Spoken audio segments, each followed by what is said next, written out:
Hello and welcome to the Justin Hamilton podcast. Today we are welcoming author Garth Jones with his new segment where we are going to be discussing novels, graphic novels, all the things that we're reading at the moment.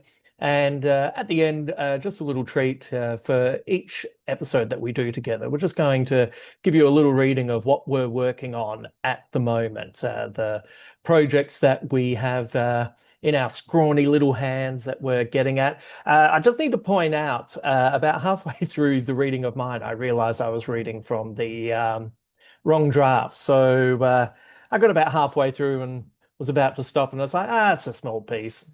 It's fine. But you at best, you'll notice that there's a little repeated bit that had been fixed in the draft I was meant to read out to you. But you get the gist. You'll get the flavor of what's being worked on.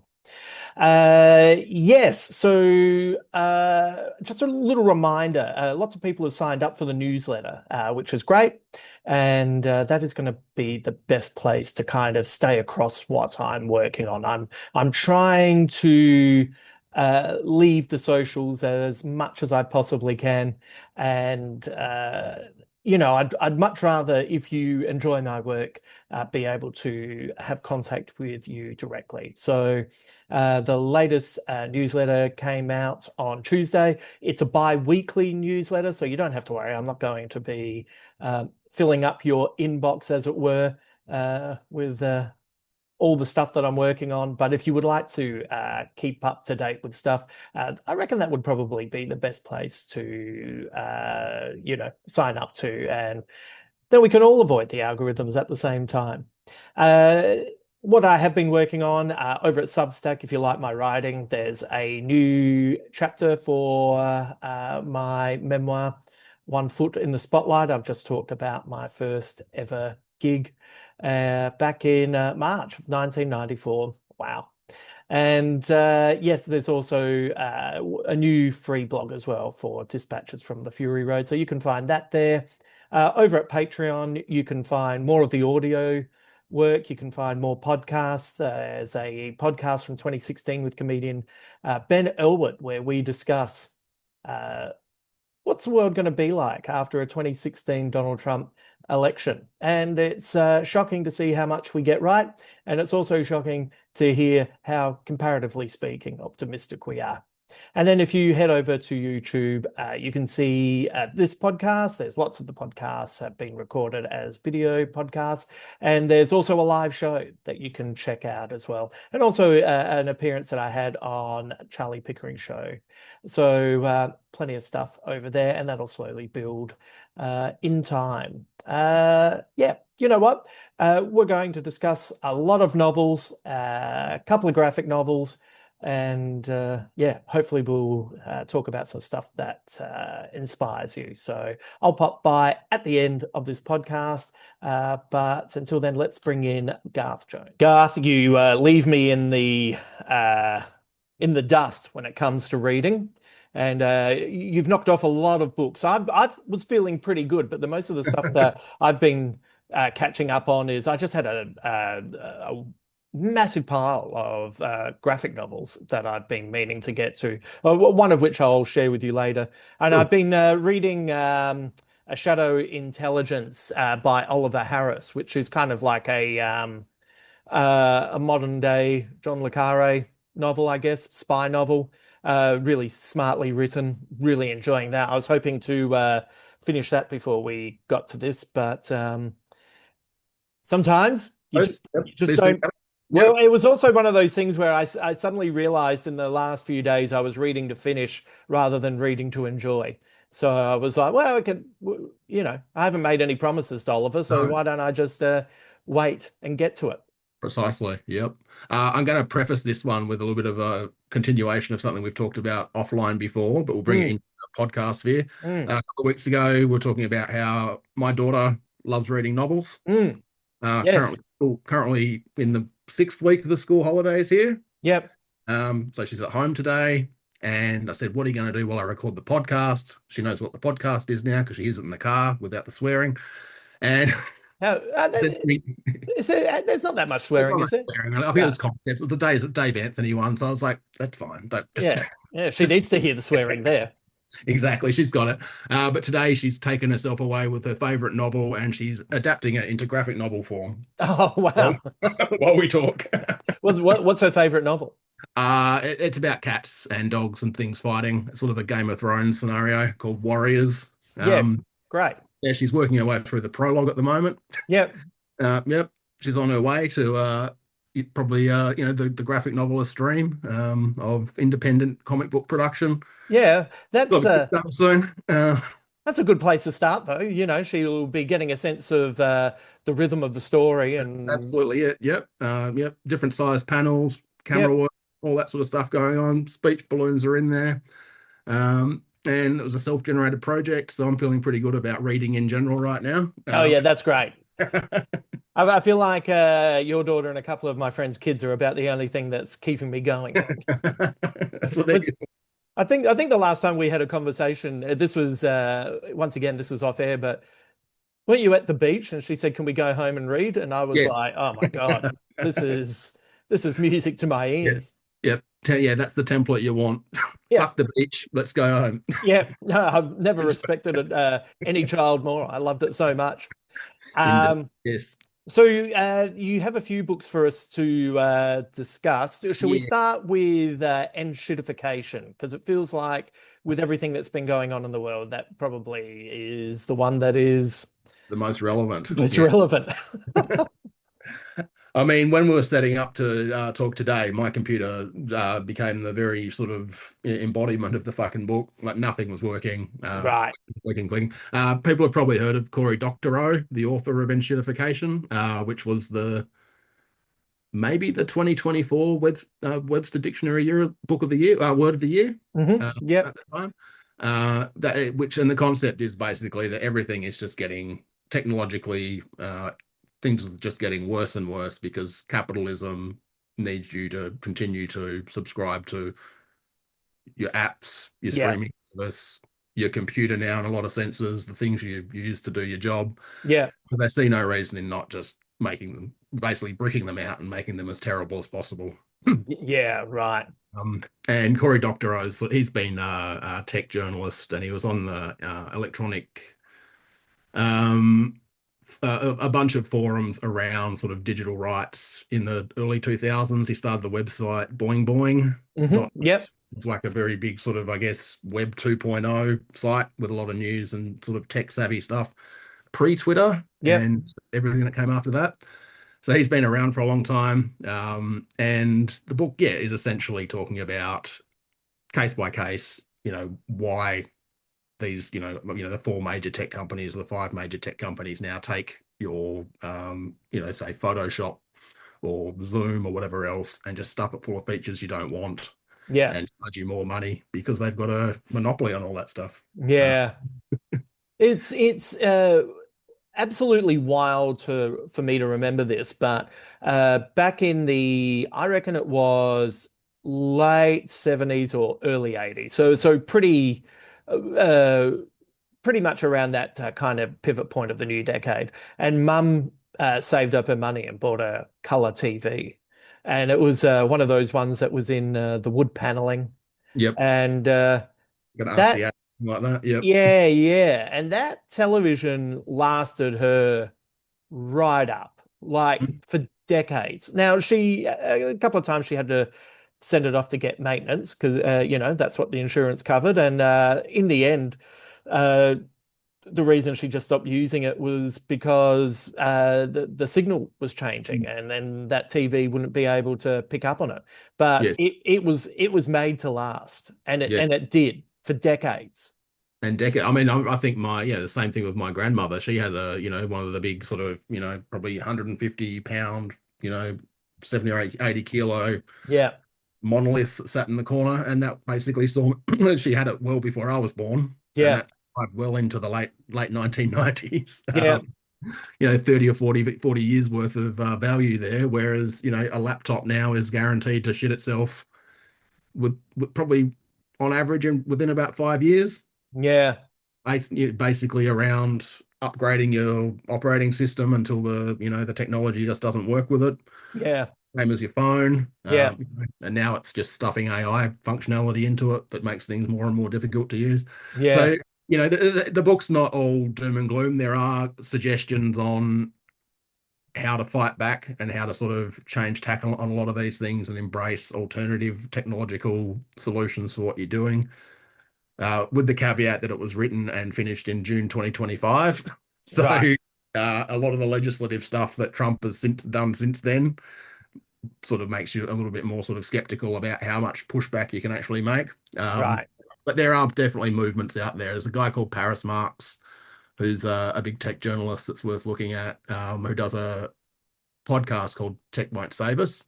And he's a Canadian guy who's very invested in this because he's on the forefront of talking about, well, Canada's precarious economic position Mm. and geographic position with America divesting and moving their technological sort of dependence in other directions as well. Mm.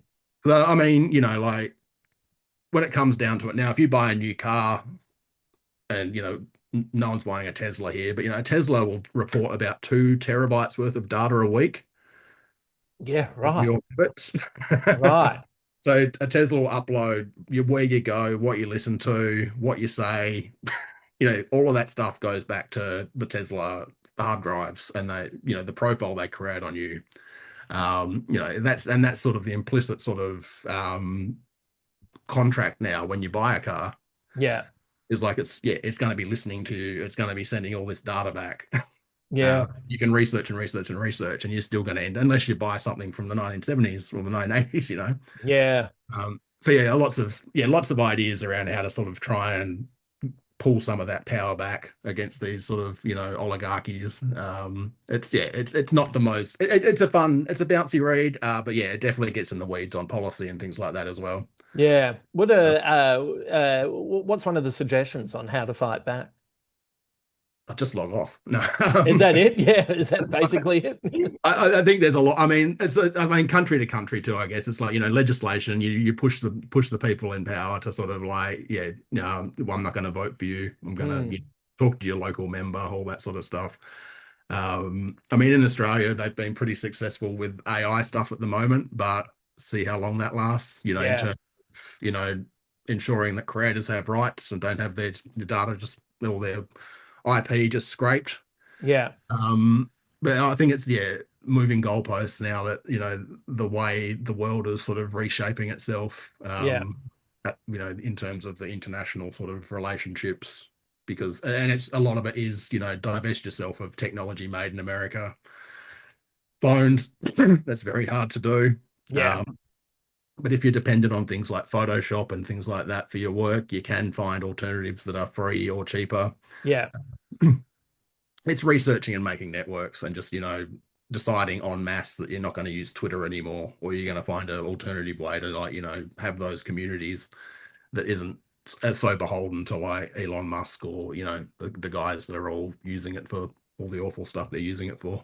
Yeah, it's I went and saw the Brazilian film The Secret Agent the Yes. other day, and you look back at the politics of Brazil in the 70s, and the newspapers were often kind of speaking in code, and I wonder if and just kind of making up following crazy stories, like stories about severed legs hopping around and kicking people and stuff like that. And it's I wonder if that's kind of a way forward to be able to, here in Australia, you're not allowed to say anything remotely disparaging about what Israel is doing in Yes. Palestine. So I wonder if now we're going to have to start speaking in metaphors, and that's the way to kind of get around it. Yeah, absolutely. And I mean, technically, this conversation will be hosted on a server that's not in Australia, so too bad, Albo. Yeah, yeah, yeah. um, I mean, there are all those sorts of workarounds too. In terms, I mean, that's what a lot of kids, like getting around the sort of social media bans and those sorts of things as well. There's always a way to do that. Yeah. But yeah, a lot of research and a lot of sort of making decisions with your friends and community on how you'll change how you engage with that stuff. there's another book that sort of ties into this by a Greek economist called Yanis Varoufakis. Hmm. The Greek, who was Greek finance minister. He was going to be at the Adelaide Writers Festival until that all went tits up Yeah. over exactly these issues. Yeah. Um, and he talks a lot in his book, which is called Techno-Feudalism, about all of these platforms basically consider you to be, a digital serf now. Mm. You generate content that like they advertise on. You, if you're lucky, get a little bit of kickback from that, but you're essentially in thrall to them to make sure, ensure you don't get banned from their platform, or that's you might get some income from it, but they take the big advertising revenue off your labor that Yeah. you for free. Yeah. And that seems to be the economic model that everyone's been funneled down and into, like OnlyFans journalists and things like that. Yeah. Um, Fun stuff. Yep. Yeah. Well, as we were saying off air, I reckon I'm like 3 months off starting my own version of OnlyFans, and for a small fee, you can watch all sorts of things, and for a larger fee, Yeah, I'll I'm I'll ready not for send it to you. Okay, it. enshittification. Yes. What did you The Royal We, a memoir, Roddy Bottum? Do you want to jump into that? Yeah, Because sure. I'm a Faith No More fan and have always loved Roddy, and also loved the fact that some of the most, you know, pounding songs that these guys would be jumping Choice up of words. Yep. and yeah, and you'd be like, you have no idea this is a song about gay sex, you know? Oh yeah. I mean, your jizz lobbers, yeah, Yeah, yeah, be aggressive. are all there. Yep. Yeah, He's very the meek and mild version of Rob Halford lyrically sometimes, I think. yeah, Uh, some of the stuff you get, yeah.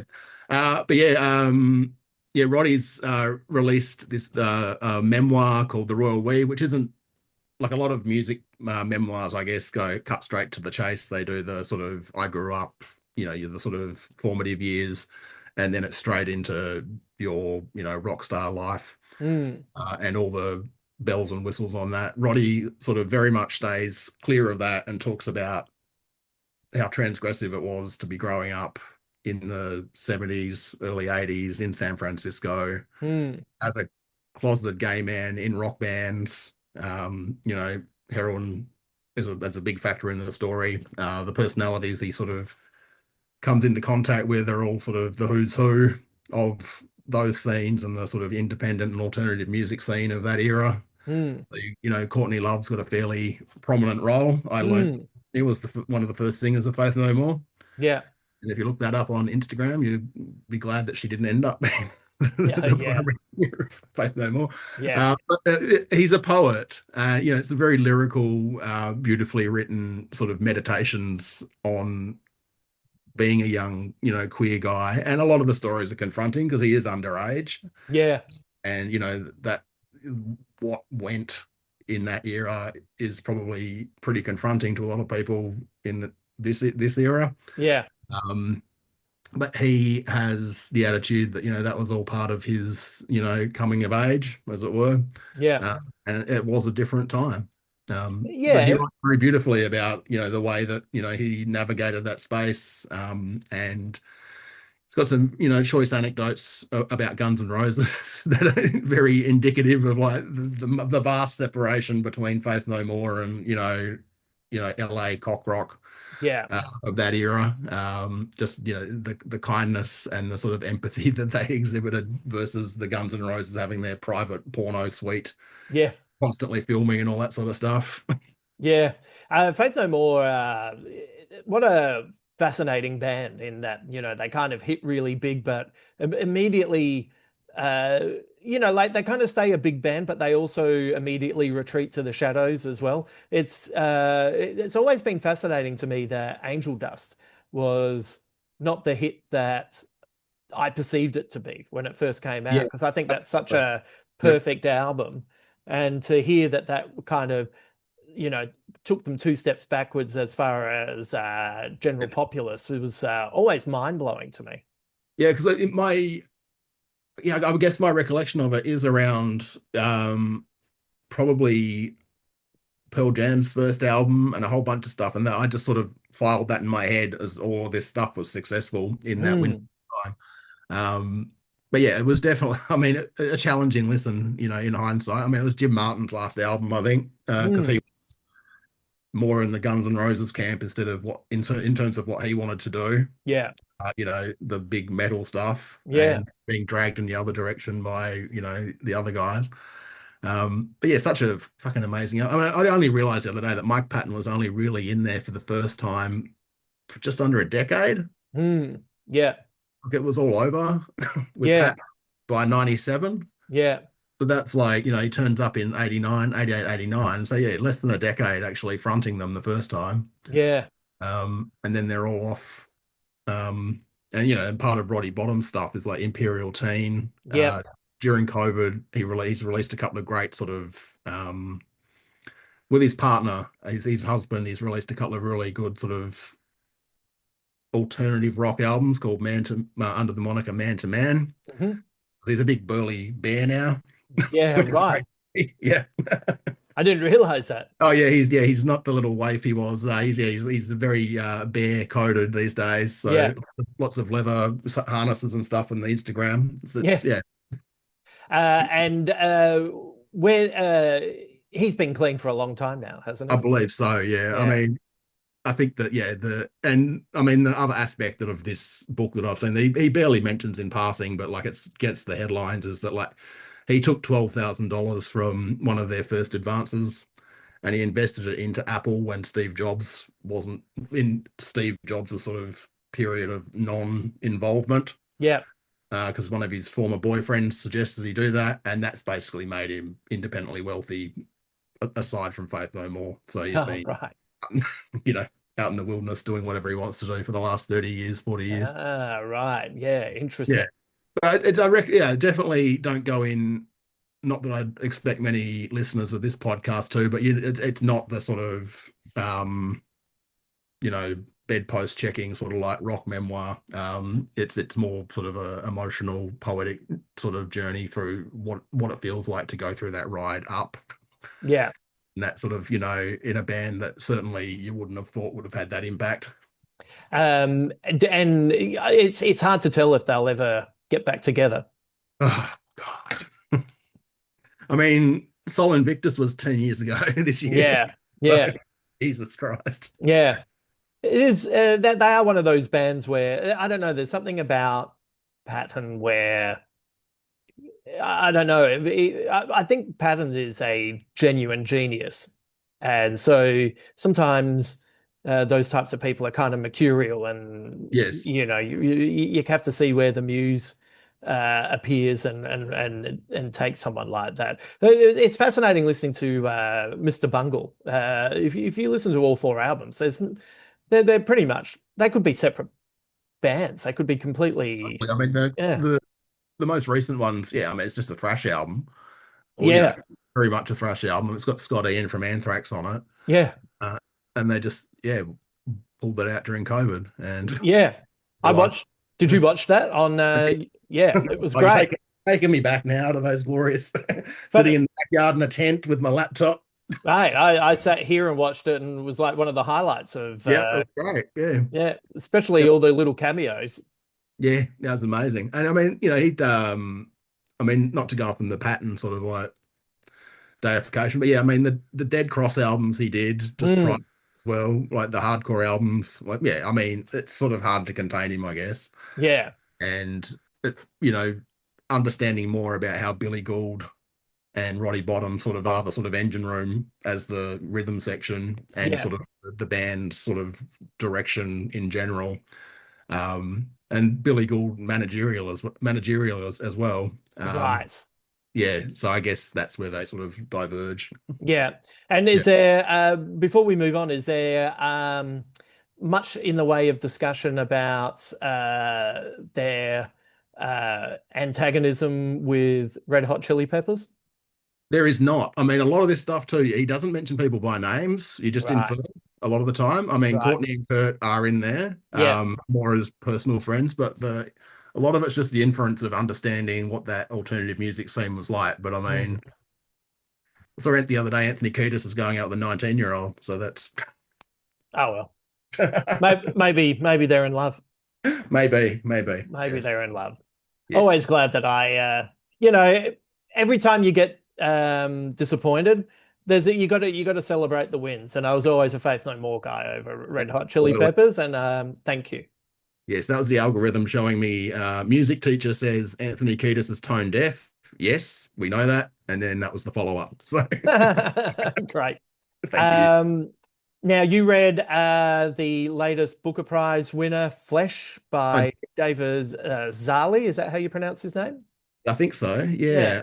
Yeah. Now I wouldn't usually read. I mean, my reading tastes sort of don't usually go down the Booker Prize avenue, but I did see a quite long editorial in The Guardian talking about how masculinity was back Mm, in the literary world. Finally, there was something that a man had written that had won a prize. mm. It had been exactly 2 years since the Yeah. previous bloke had won the Booker Prize, so that was Yeah. obviously a big hiatus for the uh, for the gender. And is it a particularly masculine story? Like, what's the book I about? mean, Like, I know more about that yes, reporting on it than I know what the novel is. the story is about a guy who grows up in a Middle Eastern country. He doesn't have particularly great level of like ability to communicate emotionally. Um, he's a bit of a sort of cipher in a lot of ways, and he travels through this sort of narrative where he ends up um, by pure happenstance in quite elevated circles in London. Ends up getting married to an heiress. Has to live through sort of the upstairs, downstairs sort of existence of someone who's completely insanely wealthy, Hmm. and then he loses it all again and ends Right. up where he started. And he's got no internal monologue, doesn't really reflect on anything. And I guess the whole lack of interiority in the novels about how a lot of men are like that. Right. Uh, but 400 pages, not the most satisfying. I mean, it's as a sort of, I get the point, but Hmm. sort of slogging your way through just a sequence of events framed around that plot. It wasn't for me. A lot of So, people, yeah, so sorry. I'm just so he doesn't have any inner monologue. none at all. Right. So anytime, so is the novel from his perspective? It's I guess it's the third person narration, but you don't get any insight whatsoever into like his thoughts and feelings in any of the scenarios that he ends up Right. in. And yeah, you basically sort of work through the novel as like these things are happening to him, and there's no real sense of how he's engaging with them. Having children, being wealthy, being, part of that, part of, the scene that is like, wife is in, Hmm. in London society, and then it all goes away and he's back living with his mother. Hmm. And a real sense of like what he might have taken away from that at Right. the end of the day. Yes. Okay. So yeah, I get it from a structural and a sort of I get the intent of like, hey, men need to talk more, man, or Right. don't think about things. But yeah, it wasn't for me certainly, and I don't. And awarding it the biggest literary prize in the world was pretty staggering. Sometimes, it would have been interesting to see what you thought of that if you'd read it without Yes, it getting awards. yes, Awards can make something that you felt indifferent towards suddenly you can, oh, absolutely. Yeah, you I go felt in. that way about Guillermo del Toro's The Shape of Water. If that hadn't won Best Picture, I think I would have gone, yeah, that was fine. It wasn't for me. But because it won Best Film over lots of really good films, I was like, this is awful. Yeah, it's tough. Yeah, Yeah, it was yeah, tough. yeah. Yes. So it'd be interesting to know what this was But without yeah, the by Booker that same Prize. token, like plenty of people I've talked to loved it, and went into it, and yeah, had I mean, also, I mean, demographically, like more women will probably read it anyway, and they all quite enjoyed getting that insight into the lack of insight. Yeah, right. Are men like that? I mean, I live in New Zealand, most of them are, but Yeah, okay. most of All the ones right. I do anyway. Oh well. I must be projecting myself. I'd I'd kill to not have an inner monologue going. All Oh, right. got it for sure. Yeah. Well, let's go to Keith Rosson's Coffin Moon. Yeah. Great cover that you've sent me here. Yes. What's this one about? And I'll post all these later on too, so everyone can go and grab Yeah, whatever is in as well. Oh look, this is like the classic Christmas read. Um, Brain off. Stephen King on another edition had a quote about how he's the future of horror. So Stephen King having never done that before, I thought yeah, it might get into this. yeah, It feels like a sort of low key 70s um sort of backwoods vampire story that it's got it could exist in the same world as something like Near Dark. oh yeah, yep, yep, Yeah, very street level. It's like the protagonist's a Vietnam veteran who's got PTSD, and he sort of runs up against this sort of generations old vampire who's the embodiment of the worst of all of vampire kind, and it's a road novel. yeah, It's very pulpy. You can absolutely see that there's probably a screenplay there, yeah, something like A24 would make. yeah, But just a good sort of airport novel, worth, not on the front line of probably people's perception, not the usual sort of stuff you'd see in the bookstore. You might have yeah, to go for it, but yeah, just something worth hunting down if you do like just gritty, quite emotional too. yeah, Sort of a father-son story, father-daughter story, sorry. It goes in a few interesting directions you might not expect. yeah. Uh, yeah, low-hanging fruit for someone who is into like Clive Barker and Stephen King and a few of the sort of tributaries of what those guys do. Yeah, right. So it's almost like if you were looking at the lineage of this kind of storytelling, he'd be Yeah, the right yeah, at the forefront of this new I think so. version. Yeah. He's not a Stephen Graham Jones. There's not a political bone in the book's body, but sometimes it's nice not to have to think about. Uh, Oh yeah, you can't like you can't be. I don't know. It's too much to be consuming. Uh, Everything has to have a definitive point that makes a representation of what's going on in the world. Like, don't get me wrong, yeah, like that's nice to have, but also it's good to kind of really check out. I think with everything that I've been working on, I think that's why I've been churning through these graphic novels, for you know, sure. Yep. just as allow the brain some time to breathe a little bit. Well, before we go to the next one, do you want to tell me about a graphic novel? No, no, no. Right. Let's do the last book that you have here, because I'm so curious about it. Daniel Rachel, This Ain't Rock and Roll, Oh Pop yeah, Music, The Swastika, and the Third Reich was and this stuff. this has got a introduction from Billy Bragg, and Yes, I mean it's very timely, I guess. Another going straight from not wanting to think about politics to a book sort of saturated in it. I don't entirely agree with the thesis of the author because I think he maybe there are a lot of musicians that he references in this that I don't think actually have a superficial level of understanding of some of the imagery they use. right. Uh, the sort of concepts they're taking from. I think there's a lot of satire. I mean, your Bowies, Hmm. Bobby Gillespie from Primal Scream comes in for a hit in this, which I don't think is warranted because knowing Bobby Gillespie's politics, Yeah, just the case. Um, so I think this is a little bit sort of a polemic that might be a little bit too conservative for me anyway, in terms of hmm. the author's perception of, yeah, for sure, Marilyn Manson, doing the sort of the Nuremberg trials, or the sort of, the rally sort of concerts, Hmm. phones rolling out, Nazi imagery, Keith Moon wearing his SS jacket, all of that stuff.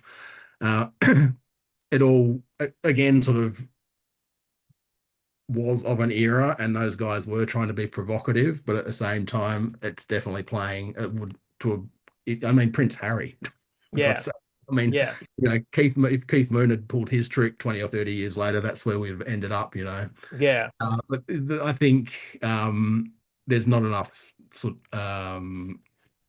intellectual rigor placed on the author's thesis in terms of like a lot of these people were conscious of it and drawing attention to why this Mm. imagery is horrible and horrific. Like Roger Waters today, like he gets so much shit, but his gigs are all sort of framed around this is fascism. See, Mm. Yeah. but he's constantly raked over the coals in the press for that sort of like very obvious theatre.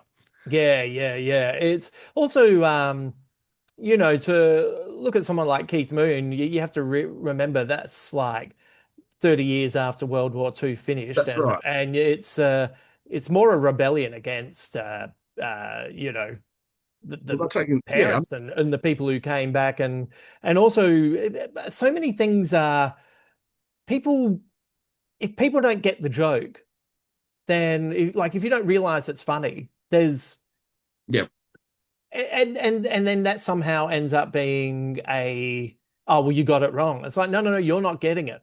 yes. I mean, John Cleese couldn't be doing his silly walks. No. That whole generation of people who were, yeah, they were just the middle finger was, yeah, wrapped up in this imagery, and that was part of the rebellion. Yeah. Yeah, so I Yeah. think the book takes itself very seriously, and it's got some very valid points to make about people becoming sort of numb to it, but at the Mm. same time,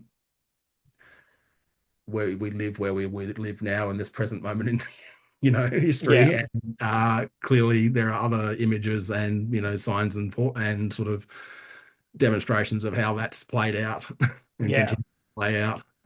It's definitely worth a read. It's a conversation starter, I think. I was surprised Billy Bragg put his name on it in some senses as well. Like, Right. yeah, politically it might be further to the right than Billy would usually stand on it, stand on Right. it. Yeah. And he's not one who seems to have drifted over that side. He still feels Not like at he's all. a lefty all the way through, like an old school lefty. I mean, you see John Lydon talking about how much he loves Trump. I mean, the Sex Pistols are pulling out their swastikas in the late 70s. Yeah. I was interviewing Glenn Matlock from the Sex Pistols the other day, wondering why so many of his contemporaries have all become Trump fans, and they're all in their 70s, I guess, now too. So Yeah. Well, they've gotten confused and they think that they're rebelling still. yep, yep, for sure.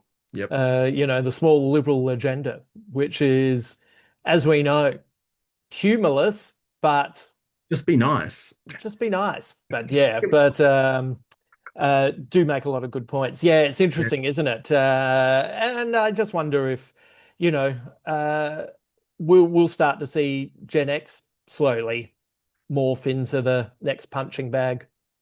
yeah. And I like to think of myself as a cusping millennial because I'm in that window almost, and I'm Yeah, going to keep right, using that one.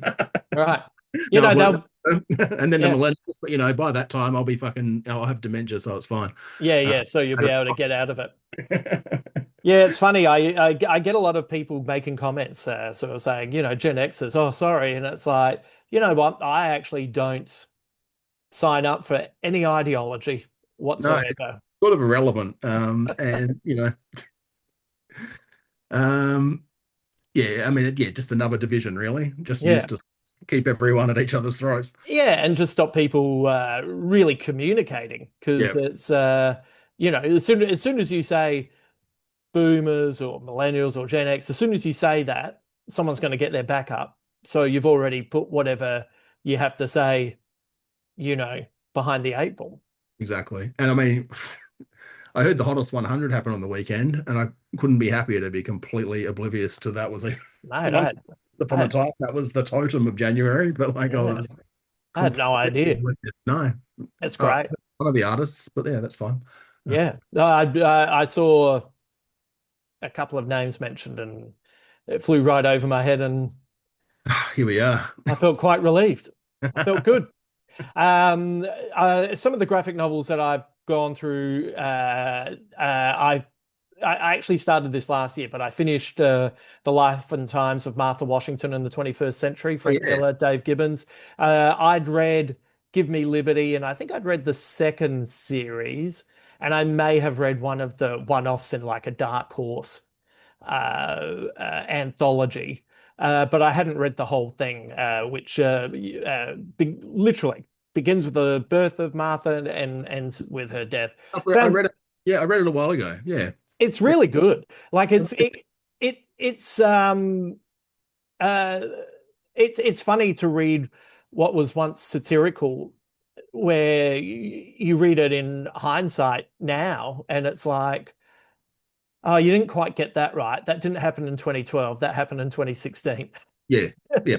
And the corporatization of the of the army and all of that stuff that seemed over the top and funny is pretty spot on. But the Martha Washington character is one that I reckon, probably one of the most underrated comic book characters created. And also, like, I'm fascinated that this has not been sucked up and turned into an HBO series or something. Yes.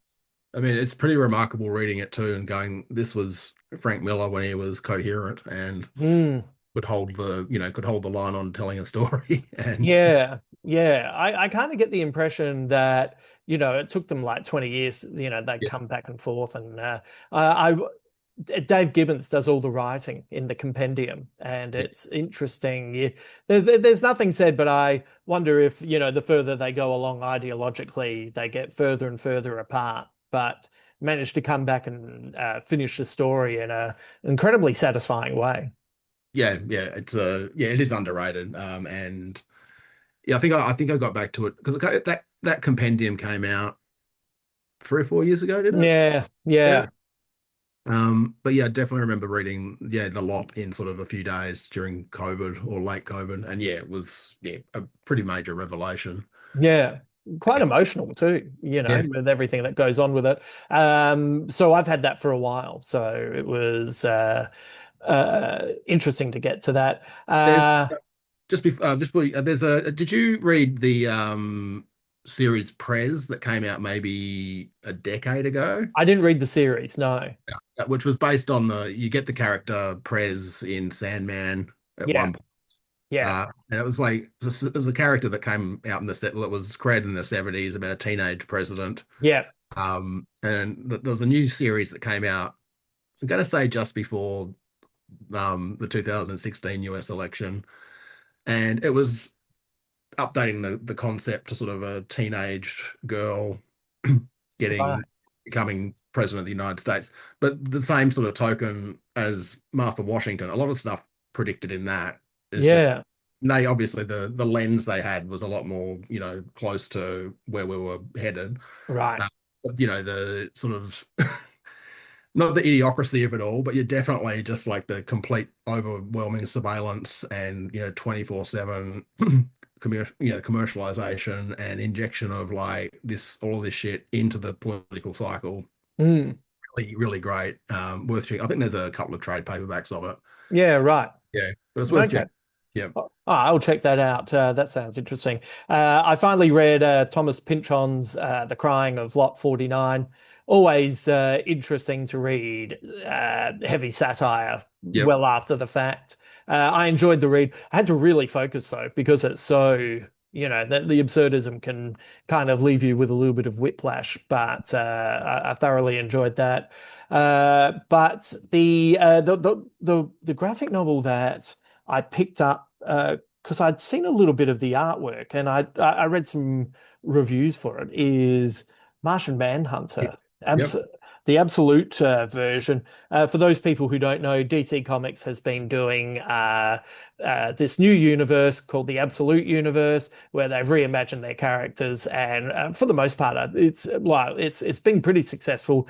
From what I've seen, the reinvention of Superman seems to be a pretty tasty one, making him, he's literally kind of coming from lower economic Yep. background in Krypton to Earth. So it's kind of embedded a little bit more in the DNA. But the Martian Manhunter one has some of the most beautiful artwork by Javier Rodriguez, who I haven't seen before, written by Deniz Camp.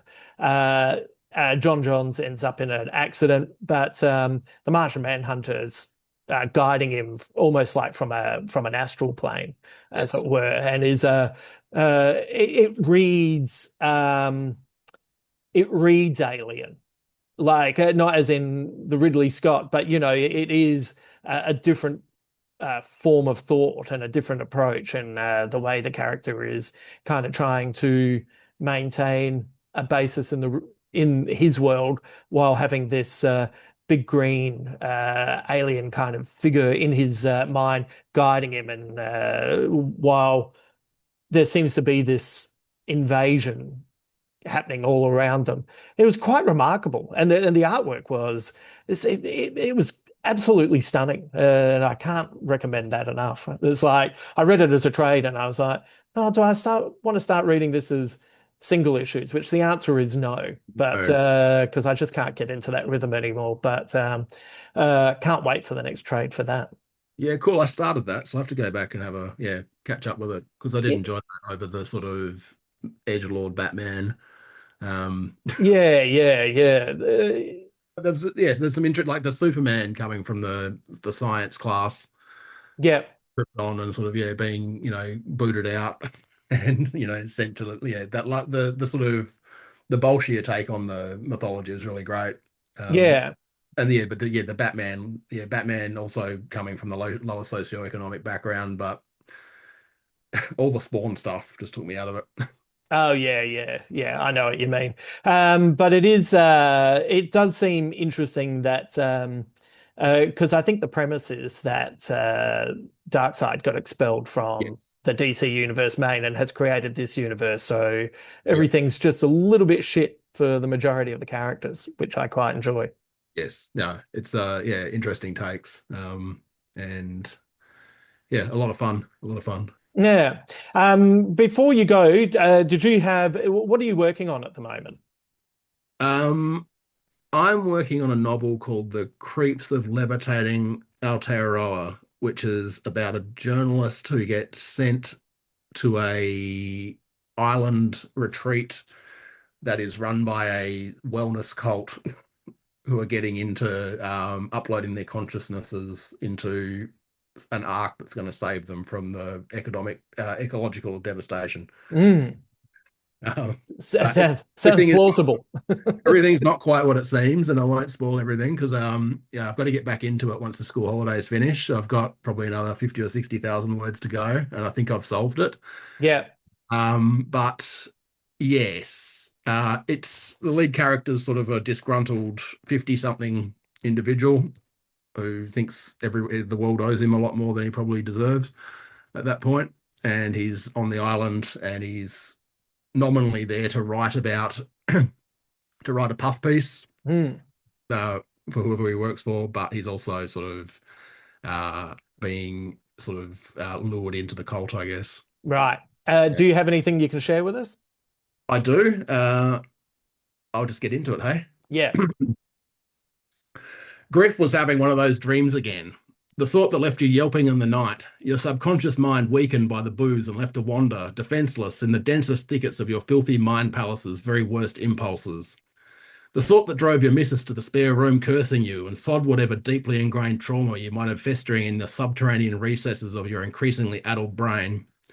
In this case, Griff's biggest issue was that he was a 50-something, cisgendered, straight white male, as the kids said, who couldn't flog his manuscript to a publisher to save himself. Even though everyone he'd shown it to reckoned it its scabby literary brilliance, its filthy gutter trawling honesty, and its sepulchre black sense of humour that Dream Griff considered his signature, agents and publishers had dismissed him as a relic trafficking in archaic used goods. Dream Griff was deep, deep down in the muck, his amygdala's grimmest flights of self-flagellation spinning out into a grand opera of torment. As always, the dream began in some sort of terminal. This happens in all my dreams too.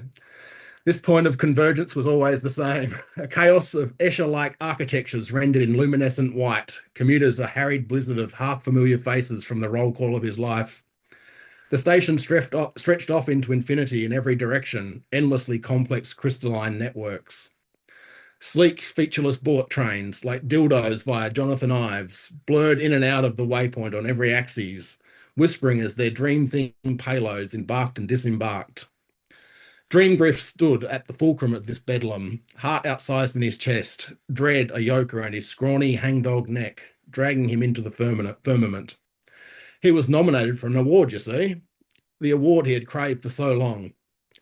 The recognition he had felt was his right, the adulation of his peers that had remained so rudely out of his grasp, no matter how badly he had cleaned up his act for consumption by the normies. Jealousy had long gnawed at Dreamgriff. He had feigned grace at his dream peers' successes, while the cancer of spite chewed at his guts. The exposure and the accolades, they were supposed to be his. Dreamgriff had toiled, had worked hard to remove his rough edges and to become palatable. He was not, he had decided long ago, special enough. Not queer or non-binary or brown or otherwise abled or in recovery or, Lord forbid, a mix and match of two or more of the above. He had been born into the wrong era, beyond the days of hard drinking, of the hard drinking maverick provocateur, he consoled himself. No one was interested in that shit anymore. They wanted to talk about identity and class and gender and other experiences of the world and feelings. Fighting and drinking and jaundiced, nihilistic takes on the doomed planet were no longer fashionable, and that chafed immensely, the welts weeping constant tears of blood. But now, remarkably, unfathomably, Dreamgriff had won an award, and none of that mattered anymore. Somehow, he had eluded the gatekeepers and critical scolds, found the formula that lent him respectability in circles he had despised since his impoverished, fuck-the-system student days. He was vindicated, and an alien sense of pride swelled where the cancer of spite had once festered. None of it mattered now because Dreamgriff had received the letter of congratulations, accompanied by a first-class ticket to the ceremony. The award was tangible because the letter, roughly folded, lived in the top pocket of his cleanest dirty jean jacket, was also tangible. Dreamgriff had stage managed the entire event in his head, and, as dreams want to do, the ceremony unspooled as a parallel narrative. The roar as his contemporaries finally acknowledged his secret genius, the culmination of decades of toil and graft finally paying off.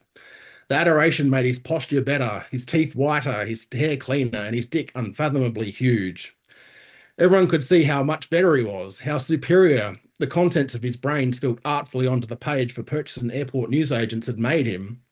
Media would swoon, his follows would explode, and his calendar would fill with requests for interviews and podcasts, appearances on the telly, and TikTok beer sculling challenges. The culture would be all Griff all the time. He would be ubiquitous. There would be so many festival requests he couldn't possibly attend them all. And when he did, and his behaviour was appalling and unhinged, he would be lauded for keeping it real and making literature a masculine pursuit again. I think that, has had the axe to grind. He'd be up shooting pool, and someone would probably try to cancel him for his questionable remarks on lesbians. But that was a different era, and come on, we need to have a sense of humour to survive in this horrid fucking world, right? Don't we? Griff rolled over and adjusted his hard-on as he slept. In the dream, the yoke of dread tightened. He could not, for the very dream life of him, remember which train he was supposed to board. As it was in every other dream, his mind was suddenly blank, erased by a keening, pitch-shifted panic. He was utterly lost in the boundless maze on this night of all nights. Why did this always happen to him? It just wasn't bloody fair. The dildo train slid in and out of the terminal, shafts pumping hypnotically as they decelerated and then accelerated in every direction with an erotic sigh.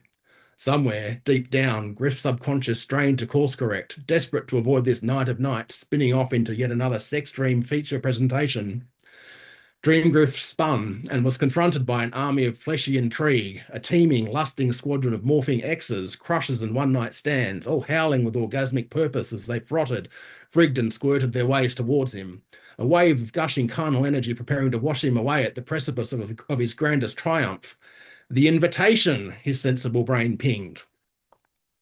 Fighting the insatiable lecherous urge that was hijacking his dream nervous system, he found the single sheet of A4 paper in his breast pocket, even as his ludicrous erection broke containment and swung, thick and pendulous, from the ruined remains of his skinny jeans.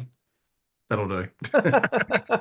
Mate, What that tells me is you've fully captured how dangerous it is to win awards. Absolutely. No, never win an award. No, never win an award. Never win anything. Yeah. Or if you do win an award, enjoy the moment and get on with shit. Get on with it. Yep, Yeah, for sure. that's very funny.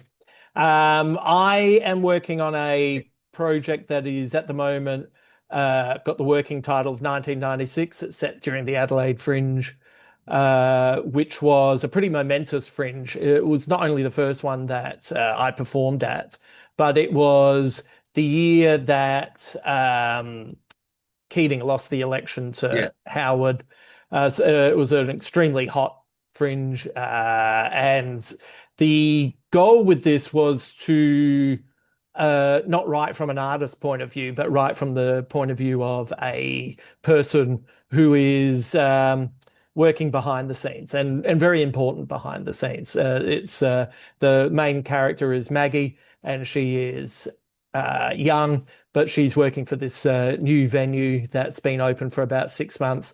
Everyone knows her. She kind of books the comedy nights. She helps book all the different types of acts that are there. And I just thought it'd be more interesting to write Yeah, cool. from that Right. perspective than the act. I'll just give you a little taste of that. This is how it begins. Friday, 23rd of February, 1996. The first thing Maggie ever felt was love, and the first thing she ever learned was that she was unwanted. It was a bitter irony that the wrong person in her life was dead, and the person she should be able to turn to be such a flog. At least she could take some solace in the fact that all of this made her a stronger character, and she didn't need anybody. Peter laughs. You're so dramatic, she says as she slips Maggie's cigarette from her fingers and takes a long drag. In the shadows of the alley, the burning tip flares and relaxes, briefly illuminating Peter's sharp cheekbones and pale skin. I haven't seen you for a while, says Maggie. You know me, Peter replies as she holds out her hand with the cigarette. I get around. Maggie looks at the offer, knowing she needs to quit this filthy habit, a teenage act of rebellion that had over time become a habit. Not that she'd admit to being addicted. Maggie wouldn't admit to anything she viewed as a weakness. Still, she takes the cigarette back and sucks that carcinogenic smoke down into her lungs. Tomorrow. She'll give up tomorrow. There's always tomorrow. Looking past the back entrance to the Urban Cow, Maggie watches a procession of ghostly men and women gliding past, their faces painted white, their black eyes sinking into their faces. She can't help but shudder, not because they look scary, but because they're cabaret performers, and she hates cabaret. They better not be coming here looking for a gig, she says, finishing her cigarette and squeezing the butt into an empty beer bottle. She makes a mental note to pick that up later.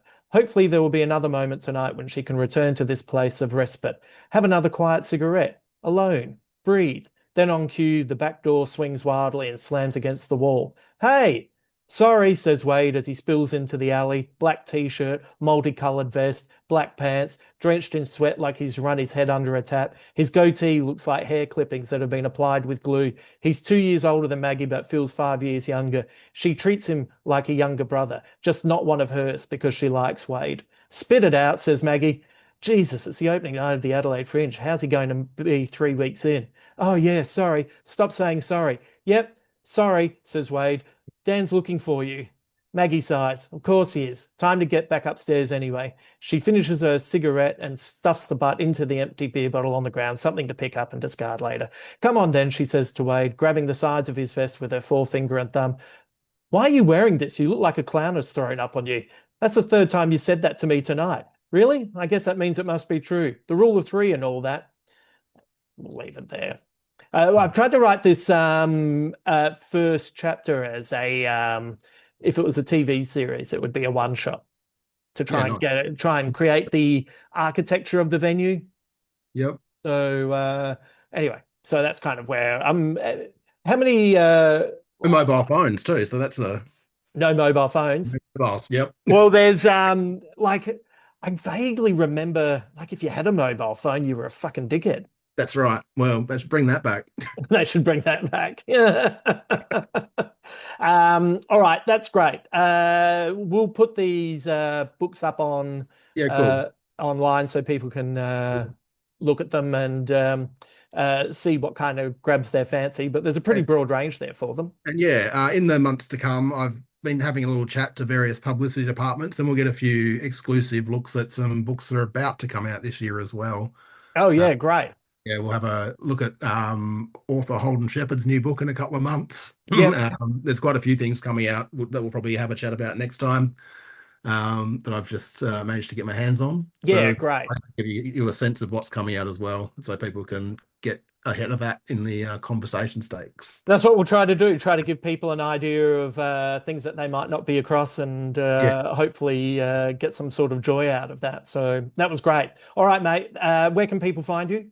I pass the Amwell on Blue Sky and Instagram and Letterbox and the website, There you and go. yeah, that's where everything is. I Yep, know everything. easy. Yeah, people have Branding. more options to be able to find you. There you go.